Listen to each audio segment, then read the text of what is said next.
kok ujian kalian selalu saja urusannya perut dan bawah perut, ya satu di antara dua. Kalau bisa menikah, menikahlah. Kalau tidak, puasalah. Syukur-syukur bisa dua-duanya, ya puasa ya menikah. Jadi jalan bersih-bersihnya itu. Kalau sudah menikah, itu kan syahwat kemaluan terkendali. Ada jalurnya untuk dilampiaskan secara halal.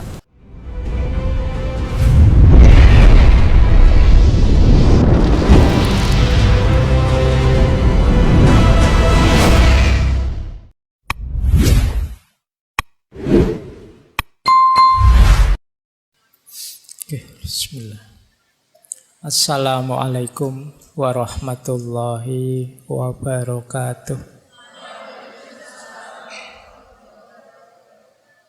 Bismillah, mari kita lanjut lagi belajar kita, ngaji kita. Sering tidak terlena masuk ke jebakan-jebakan syahwat ini. Oke, baik. Karena ini ada dialognya, saya agak cepat. Nah, proses tazkiyatun nafs itu ada dua jalur. Yang tadi teman-teman mengeluh berat, membersihkan jiwa itu, karena mungkin teman-teman membacanya hanya dari sisi aku, dari sisi kita. Waduh, berat Pak kalau saya harus melakukan itu. Ya itu kan teman-teman sendiri. Jalur mujahadah namanya. Jangan lupa selain jalur mujahadah ada jalur hidayah. Jalur hidayah itu Allah yang membukakan jalan. Jadi bukan hanya kita yang berupaya. Nanti kalau upaya kita diridhoi oleh Allah, maka Allah yang akan membawa kita pada hasil yang positif yang kita inginkan. Itu namanya hidayah. Kita dibukakan jalan sehingga jadi mudah. Maka jangan pesimis. Meskipun tadi rasanya kok berat ya Pak, apa bisa ya Pak? Itu mungkin yang bisa ya wali-wali saja Pak. Tidak, kalian juga bisa kok. Kalau Allah ridho. Karena selain mujahadah yang itu berdasarkan kekuatanmu, masih ada hidayah. Pertolongan anugerah dari Allah. Makanya beruntungnya orang yang punya Tuhan itu terhindar dari putus asa. Sepahit apapun situasinya, selemah apapun kondisi kita masih punya Tuhan, kita masih punya Allah. Tidak pantas kita mengeluh, tidak pantas kita putus asa. Nah ini prosesnya dua, jadi ada mujahadah, ada hidayah. Ada upaya kita, ada pertolongannya Allah. Nah, terus Imam Ghazali juga nuntun kita. Kita ini kan ingin bersih-bersih mengubah diri kita. Cepat atau lambatnya perbaikan diri, kata Imam Ghazali, kuncinya dua.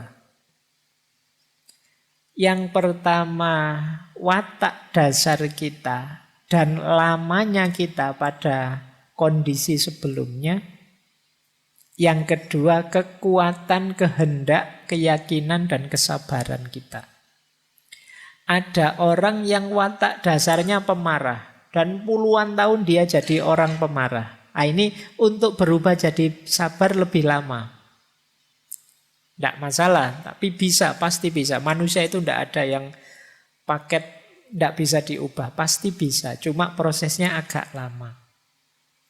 Jadi kekuatan asalnya dan lamanya. Makanya kalian kalau punya sifat negatif, jangan lama-lama kamu nikmati sifat negatifmu. Karena semakin lama kamu jalankan, semakin sulit mengubahnya nanti.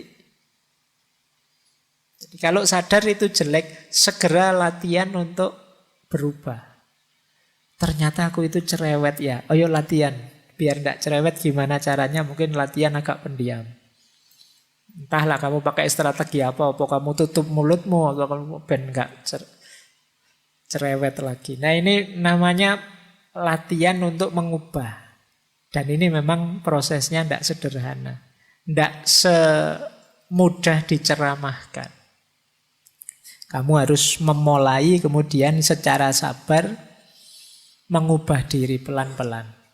Mungkin setiap waktu berkurang 1%, 1% sampai 100% berubah. Tidak mungkin revolusioner tiba-tiba berubah kecuali mungkin hidayahnya Allah yang mungkin seperti itu. Tapi perhitungan rasionalnya ya semakin kita lama di sifat yang lama, perubahannya juga tambah lama. Dan yang kedua kekuatan niat kita. Kekuatan niat ini ya kalau tidak pakai niat ya lama. Tapi kalau niatnya serius bisa lebih cepat. Kan kadang-kadang kita itu tidak percaya diri, akhirnya lama. Ada yang mantap sekali, bisa lebih cepat. Jadi ini dua kuncinya keberhasilan kita untuk tazkiyatun nafas, membersihkan jiwa. Nah, dasarnya tazkiyatun nafas, yang pertama kita harus tahu state of soul kita. Kondisi jiwa kita. Sering saya pakai istilah kolb tadi, hati itu ada 3 istilah. Ada kolbun mayit, ada kolbun marid, ada kolbun salim. Hati yang mati, hati yang sakit, dan hati yang sehat. Kondisi jiwa kita ada di mana sekarang? Hati yang mati itu berarti kondisi jiwa kita namanya amarah. Amarah itu kondisi jiwa yang nyaman dalam keburukan. Tidak ada rasa tidak enak sama sekali kalau melakukan kejahatan. Ini kolbun mayit, hati yang mati. Menyakiti orang tapi seneng. Rasakno kamu. Itu berarti amarah. Kolbnya kolbun mayit. Ayo coba ya kita, semoga tidak ada di sini lah. Kalau ada cepat-cepat berubah. Bohong tapi seneng. Ini yang biasanya bikin hoax. Bikin berita palsu, terus banyak orang ketipu. Terus seneng. Wah ternyata hoaxku sukses loh ya. Tidak ada menyesal-menyesalnya sama sekali. Jangan-jangan hatimu sudah mati. Melakukan kejahatan kok seneng. Melakukan dosa kok bangga. Nah, ini berarti kita ada di level amarah. Semoga paling tidak kita ada di level lawamah atau alhamdulillah kalau mulhamah. Lawamah itu kondisi jiwa yang terjadi pertarungan di dalamnya antara yang baik dan yang buruk. Enaknya aku ini bohong apa jujur ya? Kalau bohong nanti kok dosa, tapi kalau jujur nanti aku tidak dapat apa-apa. Nah, itu kan pertarungan-pertarungan. Nah, jiwa yang lawamah bertarung tapi kalah. Akhirnya tetap bohong. Dan kemudian menyesal. Nah, ini lawamah. Kayak kalian buka HP terus diarahkan ke situs-situs yang tidak beres itu. Ini kalau tak klik mesti muncul gambar yang itu. Tak klik enggak ya? Tak klik enggak ya? Nah. Tapi kalau tak klik dosa. Tapi kalau enggak tak klik kok eman-eman. Siapa tahu ada yang baru. Misalnya. Itu kan pertarungan itu dalam jiwamu luar biasa. Kok terus kamu nekat, terus kamu buka terus, ternyata gambar yang kemarin sama saja. Tapi terus kamu nonton, terus kamu nyesel, ngerti gini enggak tak klik tadi.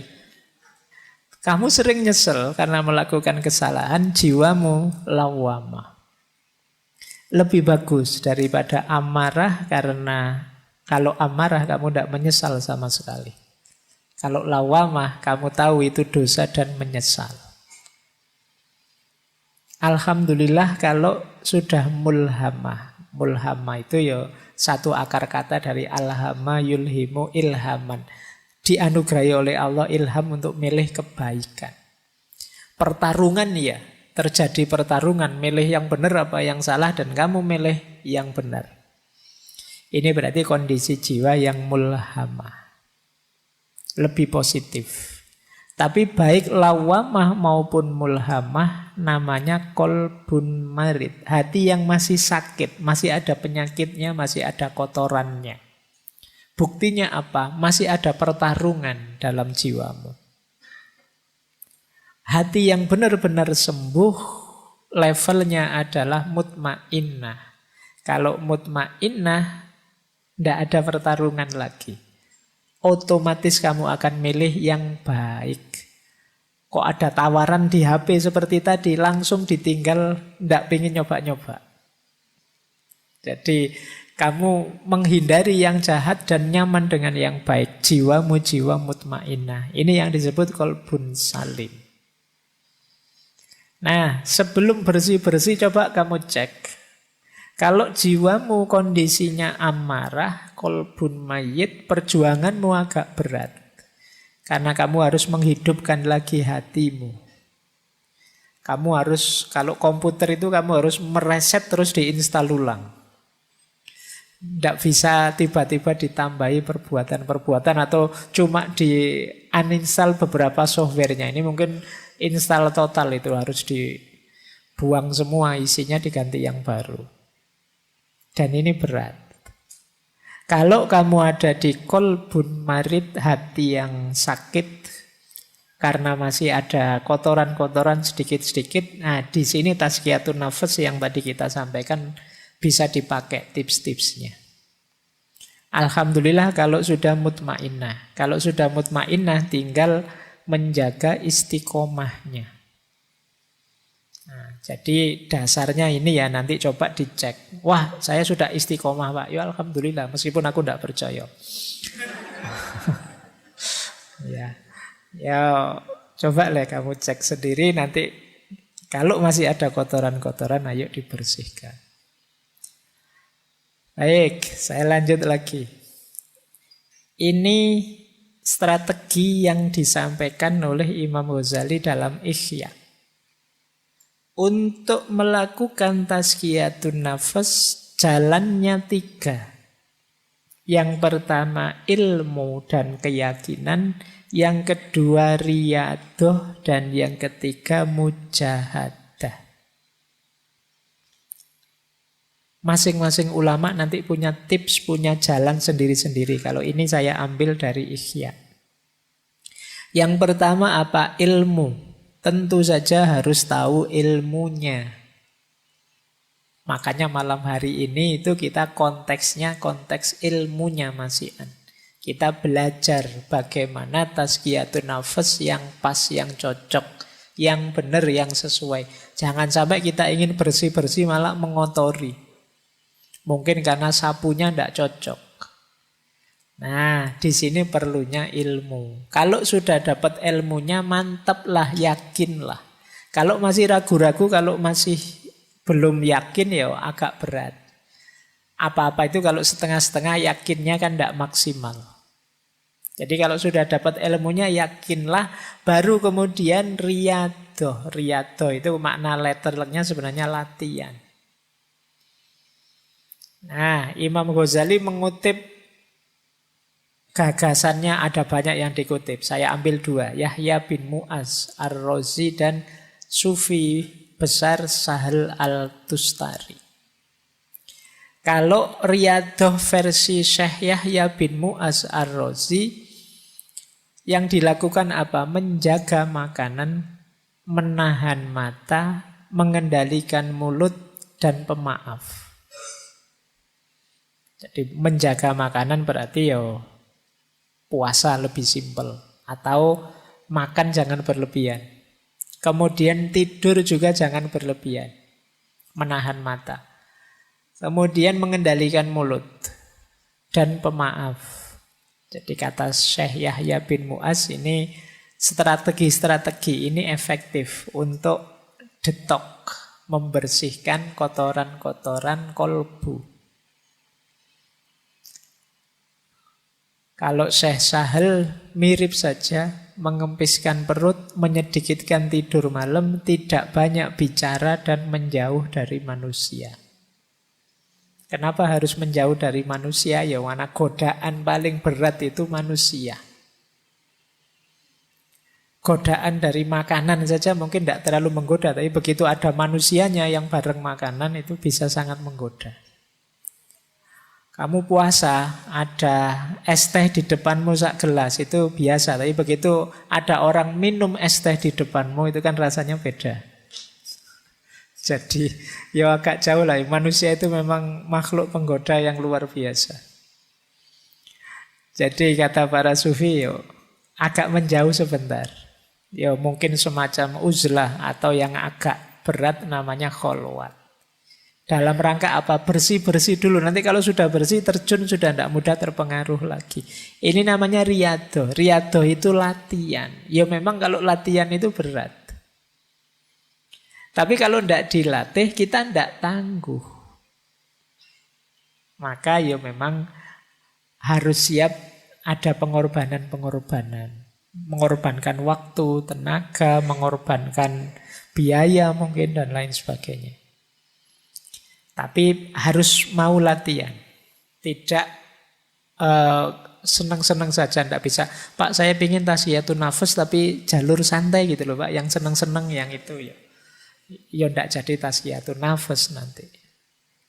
Nah kalau riyadhah bisa kita jalankan, harus diimbangi juga dengan mujahadah. Kalau mujahadah itu azam yang kuat, amal baik diperbanyak, sabar dan istiqomah. Niatnya yang kuat, diisi lebih banyak amal baik, kemudian sabar serta istiqomah. Jadi ilmu, keyakinan, riyadhah dan mujahadah. Ini tips untuk tazkiyatun nafas dari kitab Ihya Ulumuddin. Saya lanjutkan. Kalau ini level-levelnya. Ini rankingnya. Teman-teman sampai ranking berapa saya tidak tahu. Pembersihan jiwa.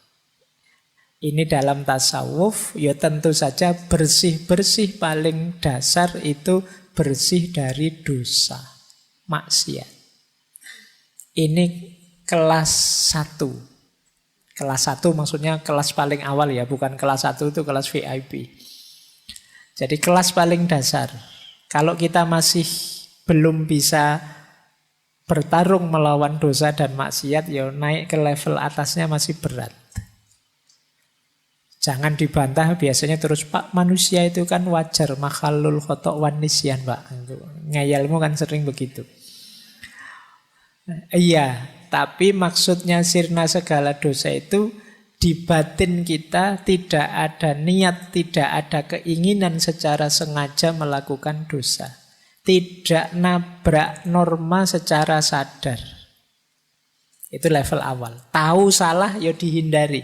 Tahu dosa ya tidak ditabrak. Bahwa kadang-kadang ada khilaf, lupa, tergelincir secara tidak sadar. Ini manusiawi. Bisa kita ikuti dengan tobat. Tapi tidak secara sengaja melakukannya. Itu level awal tadi yang dimaksud sirna segala dosa. Begitu sadar, saya salah ngomong, kepleset ngomongnya. Sebenarnya tidak pengen meso, tapi lihat wajahmu tiba-tiba keluar begitu saja misalnya. Ini kan tidak sadar. Nah ini terus kamu bisa tobat, tidak niat kok tadi. Beda dengan secara sengaja memang pengen meso niat. Nah, itu kita harus sirna dari yang ini tadi, yang terakhir, yang sengaja niat pengen menjalankan dosa. Kalau sudah lulus dari level pertama bersih-bersih, bisa naik lebih tinggi. Membersihkan diri dari segala keterikatan selain Allah. Keterikatan itu berarti ketergantungan. Bahwa kita hidup ini memerlukan macam-macam, iya, memerlukan bantuan orang lain, memerlukan dukungan orang lain, pasti wong kita bukan makhluk superpower, tapi tidak ada yang kita tergantung. Tidak ada yang kita terikat sedemikian rupa. Terikat itu berarti kalau tidak kamu saya tidak mungkin bisa begini, ini namanya terikat. Kalau tidak karena pertolonganmu teman saya tidak bisa sesukses ini, maka kamu harus nolong aku terus, ini namanya terikat. Satu-satunya keterikatan yang sah itu ya hanya dengan Allah saja. Maka hal-hal yang di luar Allah jangan sampai menghalangi kita dekat dengan Allah. Jadi level 2 bebas dari segala keterikatan. Kalau ini sukses, naik ke level yang lebih tinggi lagi, yaitu bebas dari keakuan. Biasanya orang itu yang sudah sukses di level 2, itu terus merasa bangga dengan dirinya bahwa aku loh bisa bersih, aku loh bisa sukses melepaskan segala keterikatan. Ini level keakuan. Kita lupa bahwa keberhasilan kita itu hakikatnya anugerahnya Allah, pertolongannya Allah. Nah, maka level 3 apa? Bersih-bersih aku. Kalau kita sukses di level 3, otomatis kita akan sampai ke level 4. Yang tersisa hanya Allah saja. Di level 2 tadi, yang selain aku bersih. Di level 3, bahkan aku pun bersih sekarang. Maka ketika kita bersih dari level 3, otomatis kita sekarang sampai ke level 4. Yaitu hanya Allah saja. Inilah level-levelnya tazkiyatun nafas. Nah, tidak apa-apa ya, sudah 9:30, nanti dialognya setengah jam saja. Ini 4 penghalang, masih dari Ihya ya. Hati-hati dengan 4 hal ini, bukan berarti kamu tidak boleh memiliki, tapi dia bisa menghalangimu dari Allah. Yang pertama harta, yang kedua pangkat kedudukan, yang ketiga fanatisme, taklid, dan yang keempat dosa atau maksiat. Harta bisa membuat kita lupa diri, jauh dari Allah. Solusinya kata Imam Ghazali, banyak sedekah.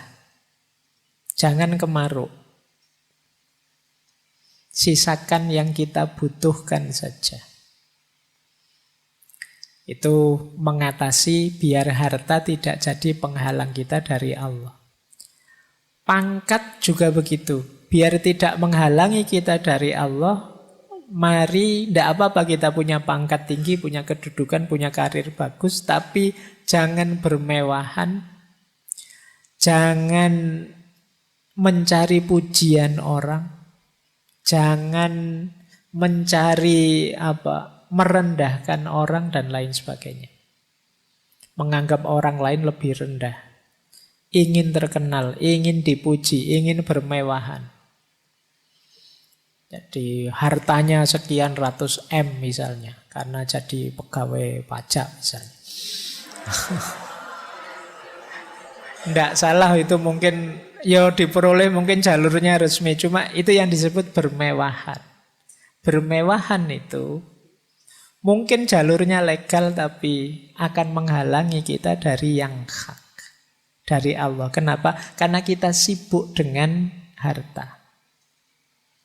Maka pangkat dan kedudukan harus kita kelola secara positif. Harta juga begitu.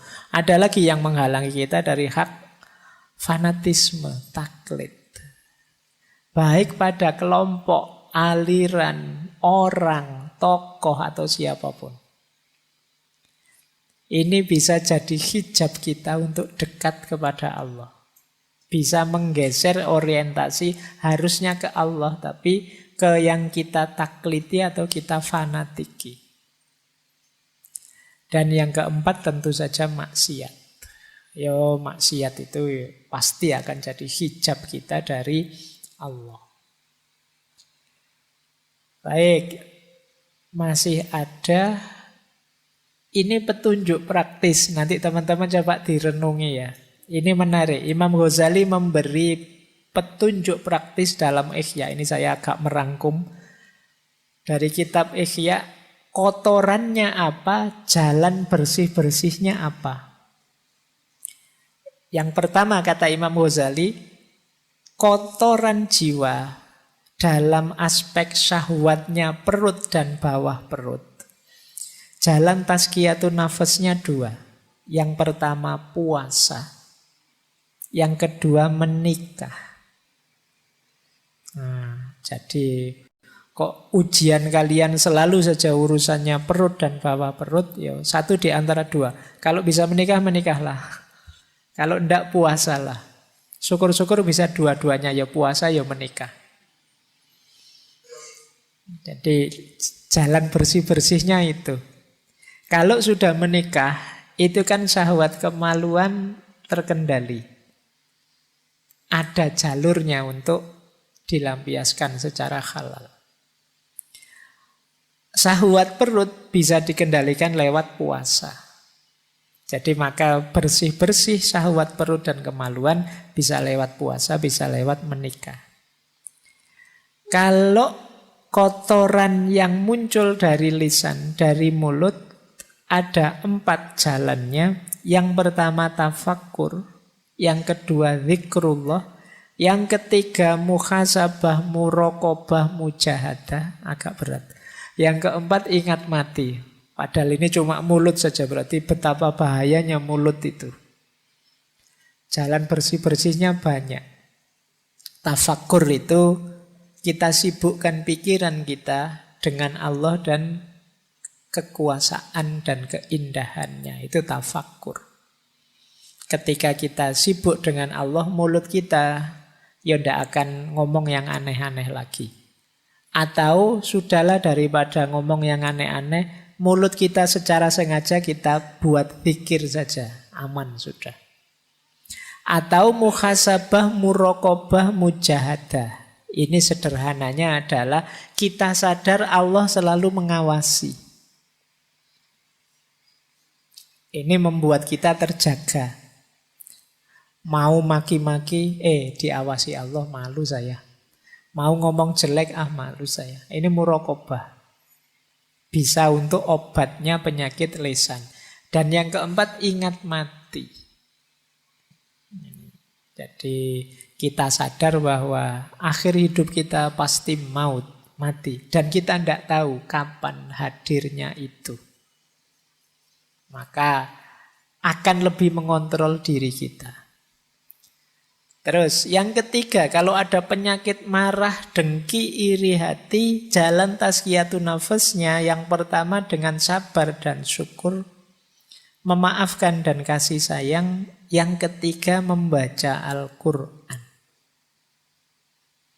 Sabar dan syukur berarti ini nanti bisa mengatasi dengki dan iri kita pada orang lain.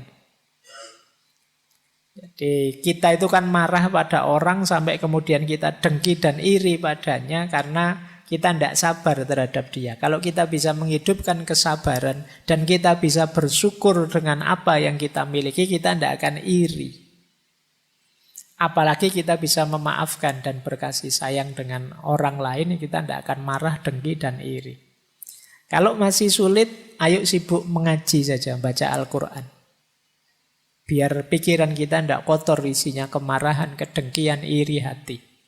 Daripada posting aneh-aneh yang tidak jelas, wis ngaji saja. Daripada buka Twitter, buka Instagram yang bikin telinga panas, mata panas, jempol panas, ayo ngaji lah. Kata Imam Ghazali, baca Al-Quran saja. Yang keempat, cinta dunia. Cinta dunia bisa kita bersihkan dengan ingat mati, taubat, dan zuhud. Semakin kita ingat mati, semakin kita tidak cinta dunia. Semakin kita bertobat, semakin kita tidak cinta dunia, semakin mental kita terbentuk zuhud, kita tidak akan cinta dunia. Nyambung dengan cinta dunia, cinta harta dan kikir. Tipsnya 2, zakat, infak, sedekah. Yang kedua zuhud. Ini masuk akal karena kalau kita terlalu cinta harta biasanya berat untuk zakat, infak, apalagi sedekah. Maka dengan membiasakan diri berinfak, bersedekah, dan berzakat, insya Allah cinta kita pada harta bisa terkikis. Apalagi kalau kita bisa membangun jiwa yang zuhud, yang tidak terjebak oleh cinta duniawi. Yang keenam, cinta kedudukan dan riya. Riya itu ingin pamer. Biasanya orang itu kalau sukses, kalau berhasil itu muncul keinginannya riya. Jangankan kesuksesan besar, kadang sukses kecil saja kamu pingin pamer. Kamu misalnya, wah fotoku kok bagus ya, ini angle-nya pas itu. Oh, terus kamu cepet-cepet pingin posting, pingin pamer. Padahal itu kebetulan, itu pun ya filter saja. Pingin pamer. Pokoknya opo-opo kamu pingin tampil, pingin pamer. Kamu eman-eman kalau ada momen hidupmu yang menurutmu bagus dan orang lain tidak tahu. Ini harus tahu semua ini.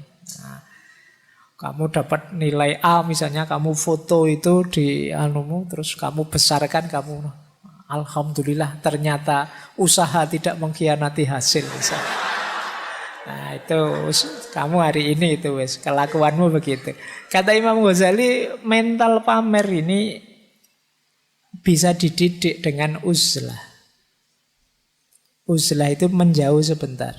Kenapa kamu ingin pamer? Ya karena kamu banyak teman terlibat terus dengan mereka. Sehingga ada kecenderungan ingin lebih tinggi, sehingga terus kamu pamer ke mereka. Kalau kamu agak uzlah, menarik diri, kamu tidak ingin pamer. Mau pamer ke siapa wong yo? Kamu sedang menarik diri, tidak bercampur dengan mereka. Jadi melatih jiwa untuk tidak pamer itu antara lain uzlah. Sementara obatnya takabur dan ujub. Takabur itu sombong, ujub itu merasa besar.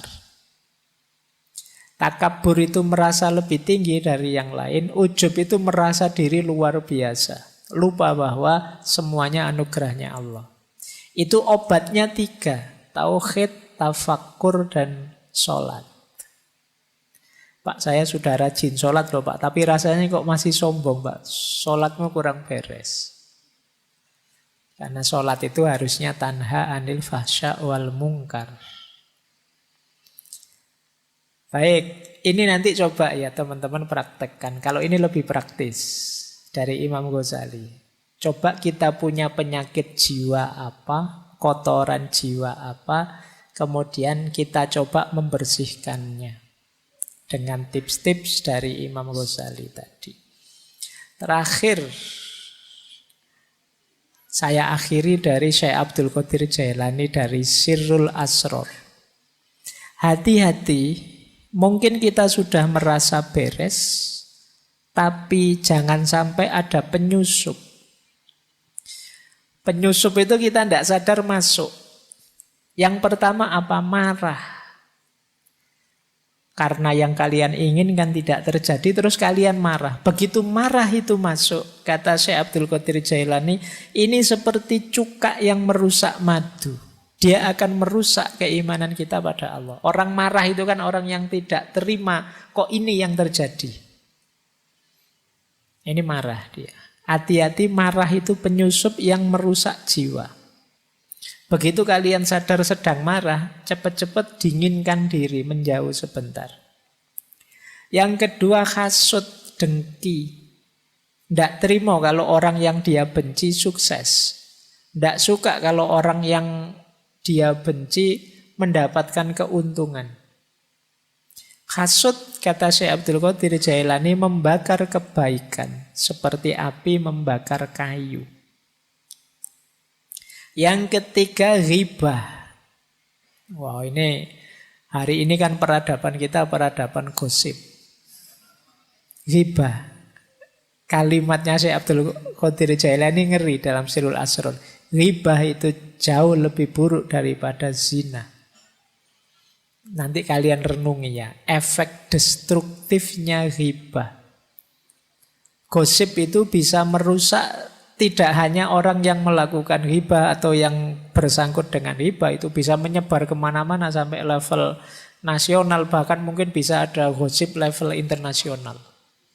Nah, nanti kalian coba itu merusaknya bisa lebih masif. Nah, makanya kalau kalian gosip jangan tanggung-tanggung, ini gosip level internasional. Tapi itu lebih buruk daripada zina, kata Syekh Abdul Qadir Jailani. Yang keempat, fitnah. Kalimatnya menarik. Syekh Abdul Qadir Jailani bilang, fitnah itu seperti sesuatu yang tertidur. Allah melaknat siapapun yang membangunkannya. Orang yang memfitnah berarti dia sedang membangunkan sesuatu yang tidur, yang itu dia dilaknat oleh Allah gara-gara itu. Orang bakhil, pelit. Orang pelit itu tidak akan masuk surga meskipun dia abid atau zahid. Dan memang logikanya tidak mungkin seorang abid atau seorang zahid itu pelit. Kalau ada, ya mungkin abid dan zahidnya perlu dipertanyakan. Yang terakhir riya. Ini pamer tadi ya, ini syirik khafi. Ini namanya mufsid. Jadi 6 hal ini halus sekali. Kadang masuk dalam diri kita dan kita tidak sadar. Marah, hasad, ghibah, fitnah, bakhil, dan riya. Nanti kita cari apakah ada atau tidak dalam diri kita aspek-aspek ini. Masih ada. Wes enggak apa-apa sisan ya, nanti dialognya lebih jam 10 dikit enggak apa-apa. Jangan tertipu, kata Imam Ghazali terakhir ini. Ini wahai orang-orang baik, kalian kan orang baik ini. Yang lebih mudah tertipu. Ini saya ambil dari Al-Kasfu wat Tabyin yang dulu pernah kita bahas satu sesi full. Hati-hati, biasanya orang baik, mukmin yang sudah merasa di jalan yang benar, itu biasanya terlalu besar rojaknya sehingga sembrono, bersandar pada ampunannya Allah saja. Ini termasuk orang yang tertipu. Allah, nanti semua masuk surga kok. Allah, ya misalnya memang benar begitu, tapi jangan kemudian konotasinya aku mau ngapain saja, sembrono saja boleh lah, nanti tetap masuk surga kok. Ini yang tidak boleh. Kalau kita punya mental seperti itu berarti kita orang yang tertipu. Hati-hati dengan rumus Allah itu maha penyayang kok, diampuni dosa kecil-kecil gitu aja. Wudu saja rontok semua dosanya.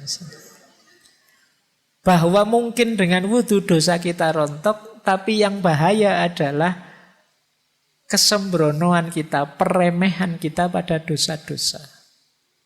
Nah, itu yang tidak boleh, bersandar pada ampunan Allah saja. Jangan-jangan ini yang membuat Allah tidak ridho pada kita.